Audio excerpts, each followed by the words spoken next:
blame it on your neighbor.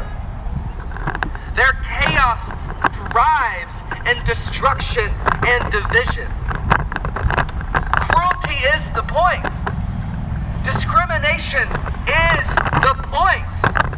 Hatred is the point. Y'all, today follows the most hateful state legislative session that I've ever seen. Georgia MAGA extremists spent every minute attacking equality and fighting to strip away rights from the LGBTQIA+ community. Y'all, go a little script here. They were so hateful. Normally we can talk to them and try to reason with them, but they looked at us like we were filth. They hate our love, so they attack our families. They hate our freedom, so they bully transgender people and our children. They hate our intelligence, so they attack actual history that tells the real story of America. They want us to feel like we don't belong. But I've got something to tell them.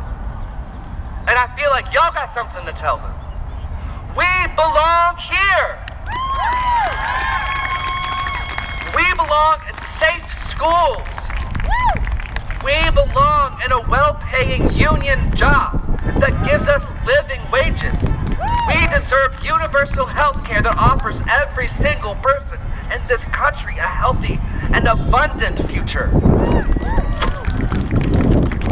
Y'all, we deserve to be safe from extremism and from violence.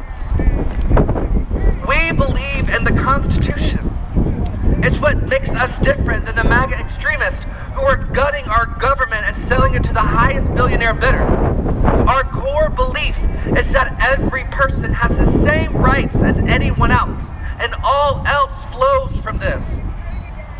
It is this primacy of democracy that is so precious, that we are equal and the inalienable human rights that we share. We have a clear picture of the America that we want to live in. Equality, opportunity, and dignity for every single person, and leaving no one behind in our fight for progress. The unfulfilled promise of America is within our grasp, and despair is a luxury that we cannot afford. When we organize, we win. It's our time. We have no kings. Long live democracy!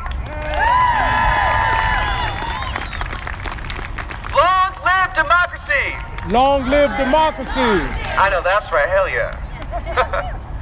Yo, if you're ready to fight back with us at HRC, text JOIN to 472-472. Yo, I just want to say thank you so much to all of the organizers who worked so hard to make today's demonstration safe and accessible. I love each and every one of you. And before I go, to queer folks and to everyone, I just want you to know that you are worthy. You are worth fighting for. And you are worth it. I promise that you are worth it. We can never let those who deny our humanity to define our opportunities. Thank you so much. I love you.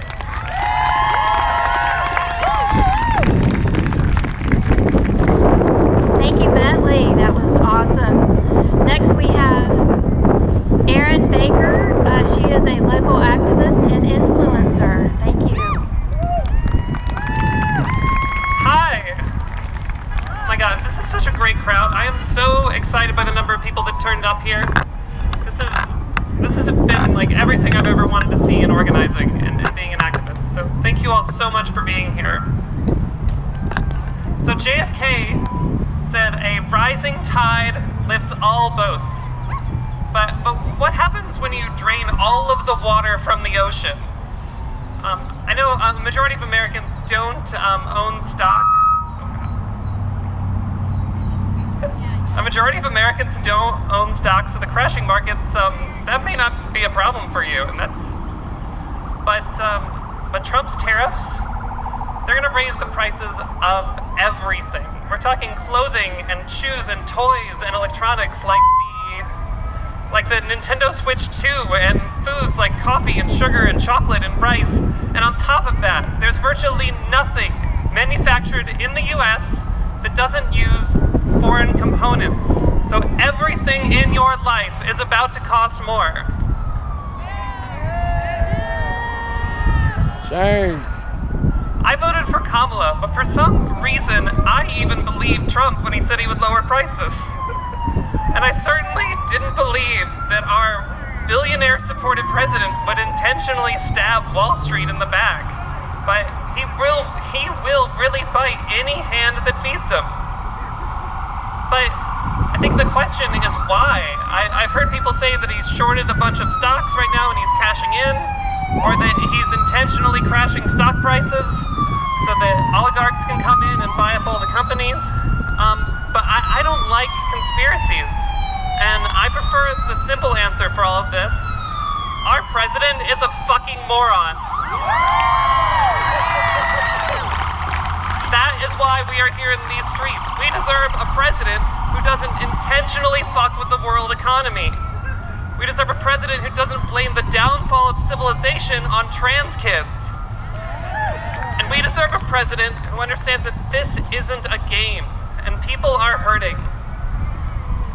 And most of all, we need a leader who's going to lift us all up, and not one who's intentionally sinking ships.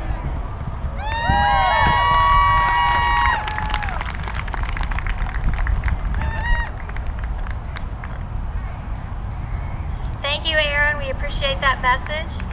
Next, we have Ed Anderson from Common Defense. Thank you, Ed. All right. Before I start my first number, I'm not going to do my little speech that I had done up there. I came down here out of respect. I respect you folks showing up today. I respect, well, let me tell you, I am a 10-year Air Force veteran and a 23-year retired public school educator. So, thank you. Like many, are there any veterans in the crowd? And like many of us, we continue to serve even after we get out of uniform. And, you know, people talk about the cuts to the VA. We've all been made very well aware of those. But I want to touch very briefly on something else. 25% of junior enlisted families collect SNAP benefits. Okay?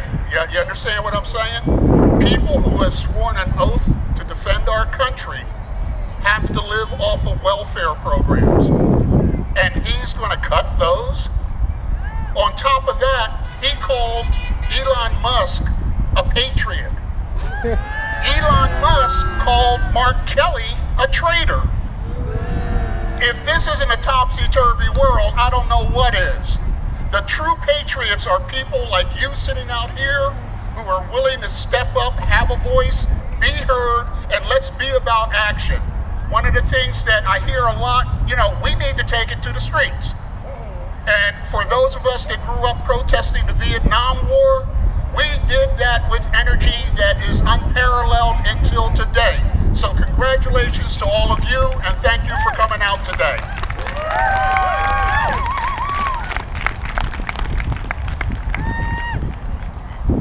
Thank you, Ed. We appreciate that.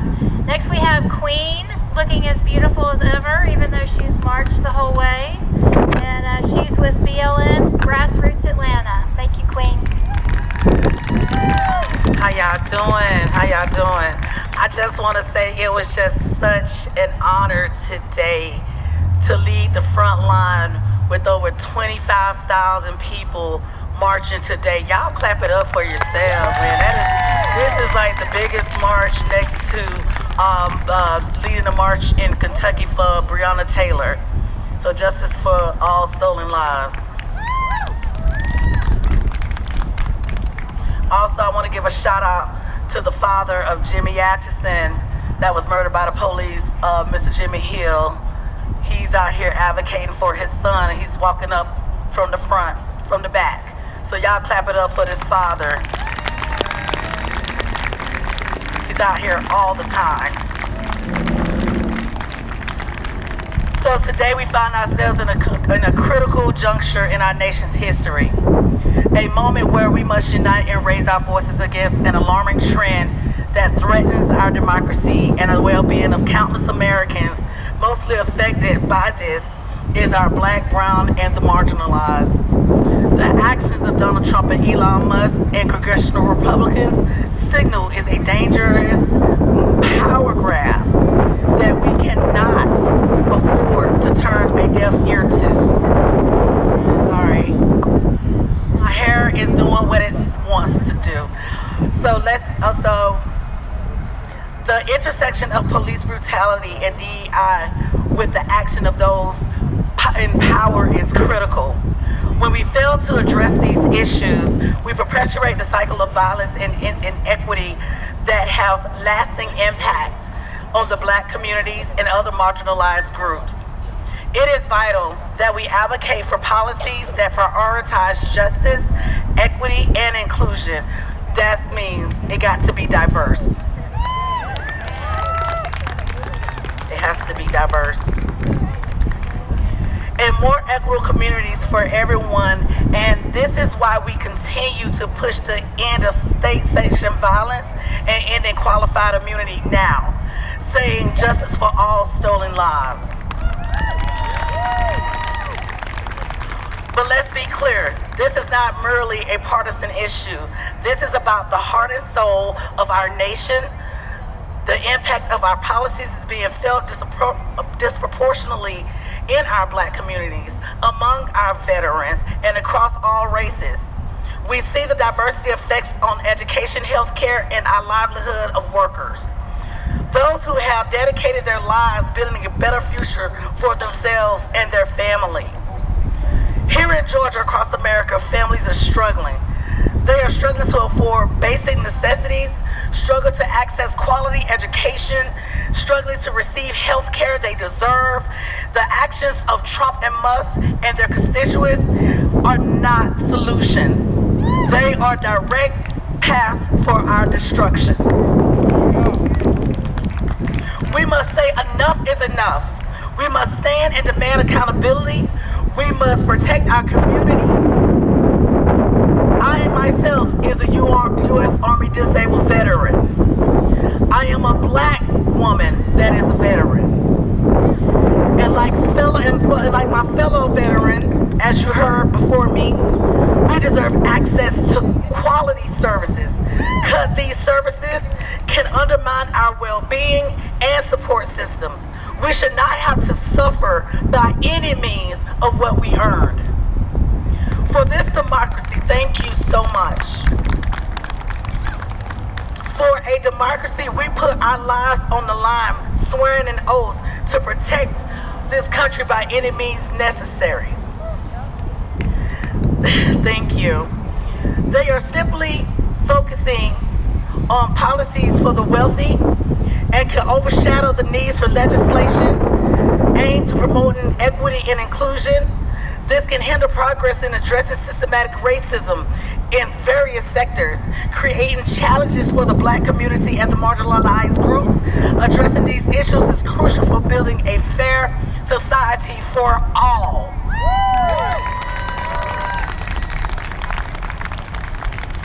We the people can create that is equitable for everyone.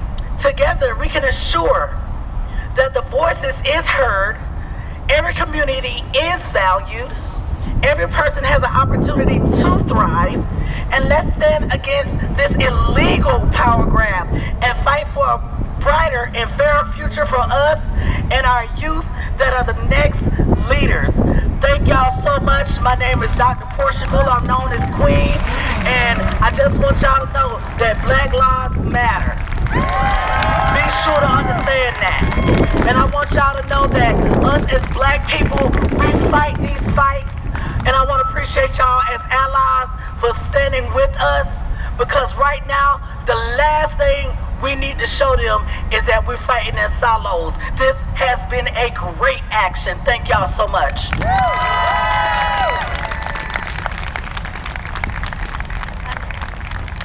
Thank you guys so much for coming out today. We hope that you gain some solidarity with like-minded people, and we're so appreciative that you braved the warm weather and the humidity. Hopefully we can do it again sometime soon. That would be great. Thank you. Hey, anybody would like to learn about the Department of Education as far as Trump's war against the Department of Education, come talk to me. I'm gonna be doing a workshop with a couple other educators and people who are not. So I'm just letting y'all know that right now.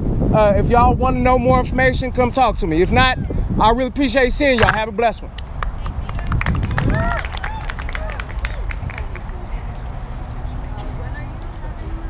It's going to be April 21st to 23rd. It's going to be 6 p.m. to 8 p.m. For 3 days. Where can I find more information? Okay. So,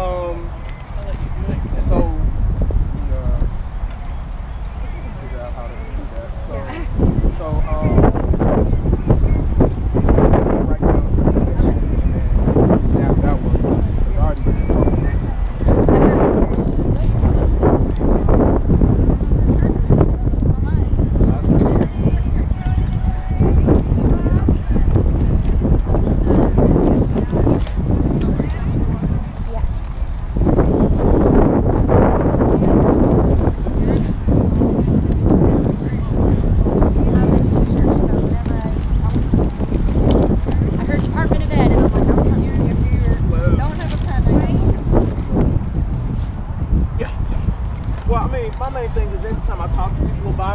say like it's okay to cut the Department of Education. No, it is not. And I'm like always mad because it's like you don't understand what it does.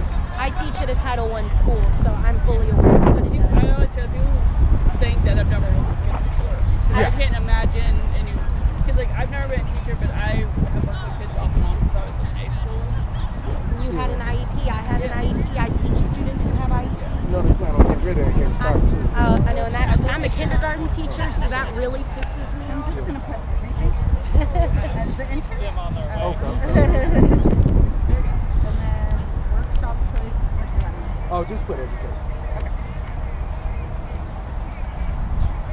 Yeah, we're going over the whole mandate, so it's gonna be